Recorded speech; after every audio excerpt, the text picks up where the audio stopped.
बुद्ध तो उनके प्रियतम थे। बुद्ध पर तो उनकी 72 किताबें बुद्ध के दर्शन पर, जैन बुद्ध ने बोले 12 वॉल्यूम में जो मैंने इस धम्म आपको दिया ना, तो 12 वॉल्यूम में तो धम्मपद पर बोला है, 12 वॉल्यूम। तो कहाँ से वो मेरा आती थी। एक घटना और मैं आपको सुनाऊं।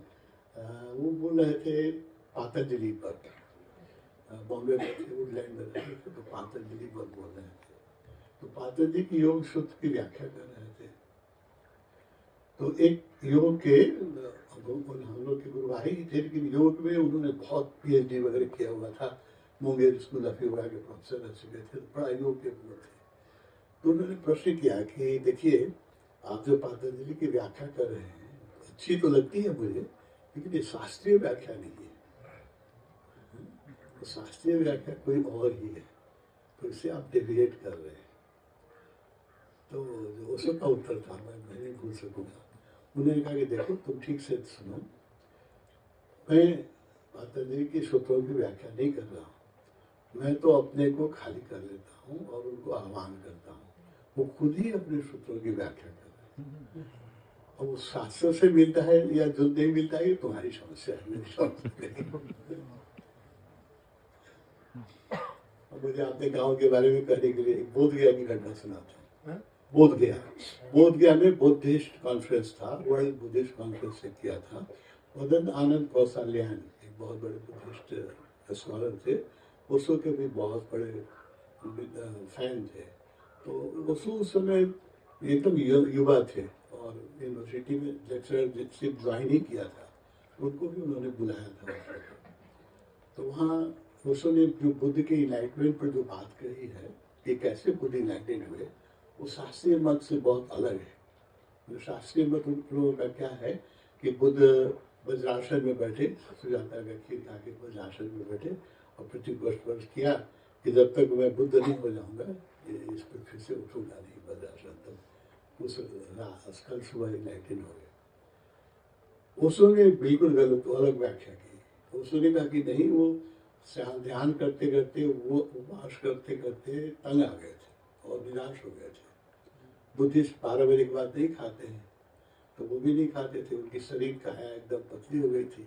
निरंजना क्रॉस करना चाहते थे, गिर गए, है ना, कमजोर हो गए। इतने की छोटी सी निरंजना नहीं पार कर सके। तो उनको ऐसा बोध हुआ कि ये शरीर को सताना मार्ग नहीं है, ये गलत मार्ग पर मैं हूँ। तो इसलिए उस दिन जब सुजाता खीर लेकर आई संध्या में, तो संध्या में खाने का विधान नहीं है बुद्धिस्ट में, लेकिन उन्होंने खीर खा लिया और उसको आशीर्वाद भी दिया। तो बुद्धिस्ट उनका उस समय अनुशासन क्या था कि सूर्यास्त के बाद स्त्री से बात नहीं करनी है। एक तो उससे बात की और खाना खाया।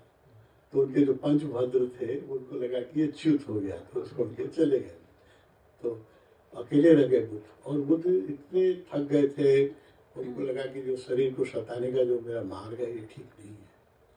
लगभग उन्होंने जो सब चीज तो छोड़ ही दी थी, बुद्धत्व की आशा मन में अटकी हुई थी, वो रात वो भी छोड़ दी।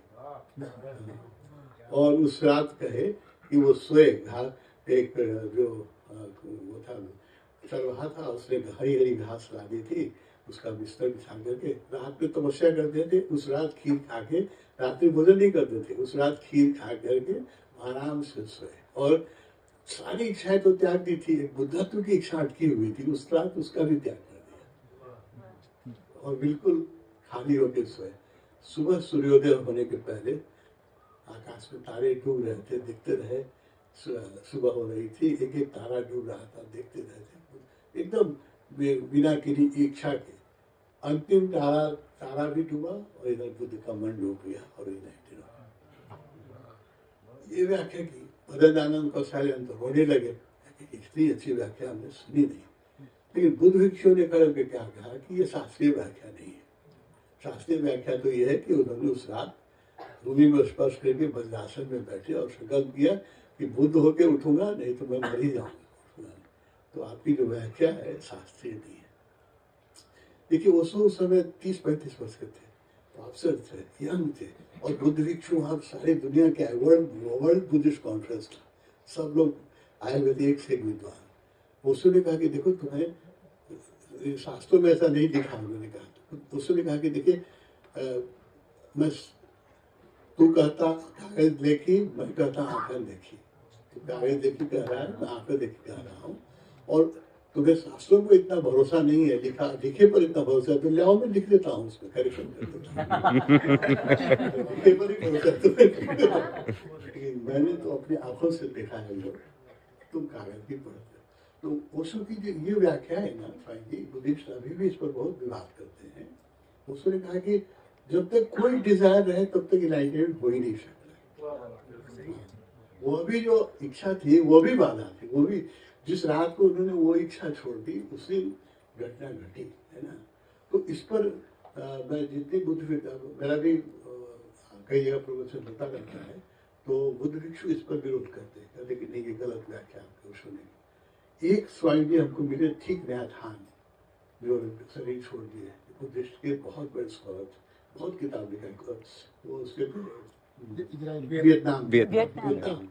वियतनाम के बुक जो है, जहाँ चरण परे दो। हाँ सेम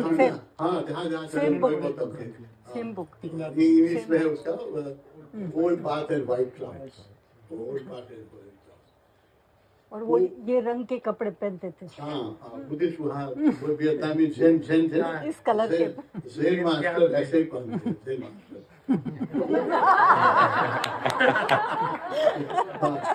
बाबा भी ज़ेन से कुछ नहीं है। वो एकदम उससे सहमत है, और उन्होंने लिखा कि नहीं, वो उसको की व्याख्या है एकदम ठीक है ना। डिजायर तो कुछ भी है वो बाधक है, चाहे तत्व की भी डिजायर, जब तक डिजायर रहेगी तब तक घट ही नहीं सकता है। तो अकेले दो आदमी है स्वामी जी संसार में, ठीक नया ध्यान, वो तो गुजर गए, उसको भी गुजर गए, जो एक व्याख्या करते हैं कि उसने बुद्ध निश्चिंत होकर सोए थे, ध्यान भी नहीं किया, पंचभद्र भी उठ के चले गए, रात्रि भोजन भी किया और आराम से सोए, और तब वो सुबह हुआ बुद्धत्व को प्राप्त। तो एक अनूठे हैं वो, किसी से सहमत नहीं होते थे, वो बराबर कहते रहे कि you are in minority of majority, I am in majority of alone myself.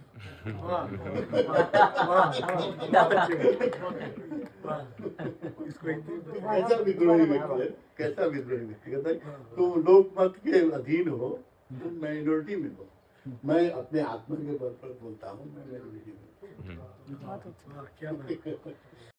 हूँ।